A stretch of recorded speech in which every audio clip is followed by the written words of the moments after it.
Hello and welcome. We're about to take a look at a brand new online exhibition that pieces together a really fascinating puzzle. And that puzzle is, how did a boy from rural Scotland, born without a father's name on his birth certificate, become one of the biggest literary superstars of his time? So let's dive into the story of S.R. Crockett. So, you can think of this as your personal walkthrough, a guide to some of the key highlights. Now, the full exhibition itself is what you might call a living project. It's constantly growing and evolving as new research comes to light. So, there's always going to be more to discover. And really, the entire exhibition boils down to this one central question. At its heart, it tracks this incredible transformation of a boy named Sam Crockett, from rural Galloway into the literary sensation we know as S.R. Crockett. So, how on earth did he pull that off? All right, so the story kicks off right here. We're at Little Duchrae Farm, the year is 1859. And honestly, looking at it on paper, Crockett's start in life, well, it seemed to promise very little. You'd think his world would never extend beyond the fields of this very farm. And this single document you see here, it reveals the first massive hurdle in his life.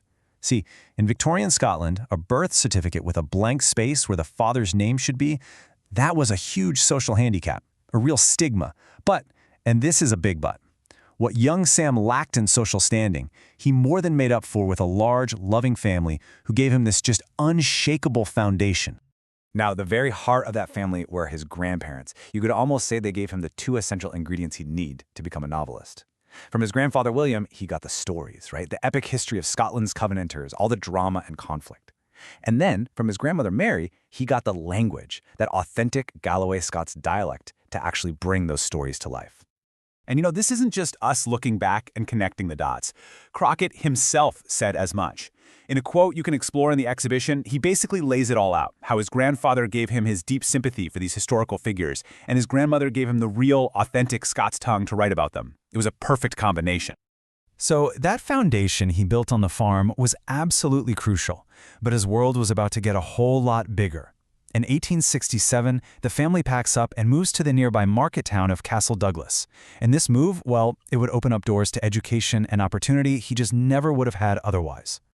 And in this new town, he meets a man who would absolutely change his life, the schoolmaster, John Cowper. Now, Cowper saw the raw intelligence, that spark, in this kid from the farm. He became more than a teacher. He was a real mentor, a guide. And he was the one who pushed Sam to study for something called the Galloway Bursary, which was basically a scholarship that could be his ticket to a whole new world. But it wasn't just teachers who shaped him in Castle Douglas. The friends he made at school, guys like William McGeorge and John Copland, they weren't just pals for kicking a ball around with. No, these friendships lasted a lifetime.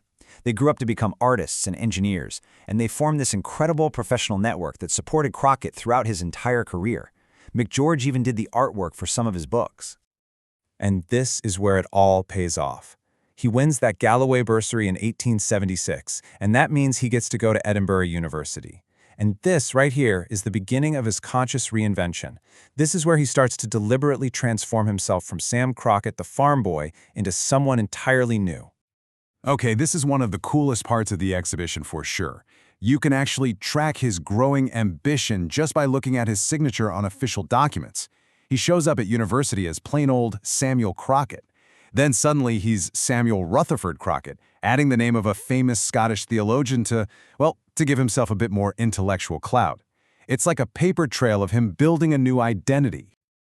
Of course, university was expensive, so to pay his way, Crockett took on a job as a traveling tutor. And this wasn't just some side hustle to earn a few quid. No, this was an education in itself. He got to journey all over Europe, soaking up new cultures, meeting all sorts of people, and basically gathering a lifetime's worth of story ideas that would fill his novels for years to come. So, his education and his travels have completely broadened his horizons, and his life is about to enter another really critical phase. He meets a woman named Ruth Miller, and suddenly he's faced with a whole new set of challenges that are going to force him to make some big decisions about his future. So here's the classic Victorian dilemma he was facing. He's in love, but as a struggling writer with, let's be honest, uncertain parentage and no steady income, he just wasn't seen as a suitable husband for Ruth. He needed security. He needed respectability. And his solution was, well, it was kind of brilliant. He decided to enter the ministry. Think about it. It offered a respectable job, a secure income, and a clear path to getting married. And crucially, it didn't mean he had to stop writing. And for the next few years, he lived this incredible double life in a town called Penicuik. By day, he's the Reverend Crockett. He marries Ruth, he's a pillar of the community, helping people through horrific events like the Morriswood Pit disaster.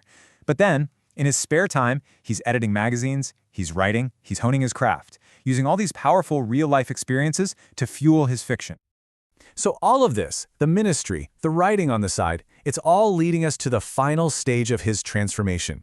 The minister has been moonlighting as an author for years, but in 1893, everything is about to change. Big time. And that breakthrough came with one book, The Stickit Minister. Its success was just explosive. It was sudden, it was massive. The public absolutely could not get enough of these authentic, powerful, moving stories about Scottish life. And almost overnight, the unknown minister from Penicuik becomes the most talked about new author in Britain. Now, success on that scale brings a whole new set of problems, right? How do you even manage all of that? Well, Crockett made a decision that was absolutely pivotal. He hired a professional. He signed with a man named A.P. Watt, who was basically the world's first professional literary agent. They called him the Great Napoleon of the realms of print, and he was about to completely revolutionize Crockett's career. And if you want to see the impact of having an agent, just look at these numbers. This is what we could call the Watt effect. Before A.P. Watt, Crockett was getting about 30 shillings for the serial rights to a short story. After, 20 pounds. He went from earning literally nothing for novel serial rights to nearly 300 pounds. And you have to understand, this wasn't just more money, this was freedom. This was the financial freedom to finally become a full-time author. And sure enough, just 2 years later, in 1895, he makes it official. He resigns from the ministry. And with that, the transformation is complete. The farm boy from Little Duchrae, the ambitious scholar, the world traveler, the minister, all of those parts of him had finally merged into one single identity, S.R. Crockett, professional author. So that journey from Sam Crockett to S.R. Crockett, that's the story this exhibition tells. It's the story of becoming. But what's so amazing is that this massive transformation, it's not the end of his story. In so many ways, it's really just the beginning of what would become an incredibly long and productive career. Now, what we've done here is really just a quick tour. To see how this incredible story really unfolds piece by piece, you've got to visit the full Becoming S.R. Crockett exhibition online. That's where you can explore the actual letters, the university documents, the photographs, all the real-life evidence that brings this whole journey to life. And just remember, new material is going to be added as the research continues, so it's a collection that will keep on growing. So thank you so much for joining us on this little introductory tour. We really hope you enjoy diving in and discovering the full story for yourself.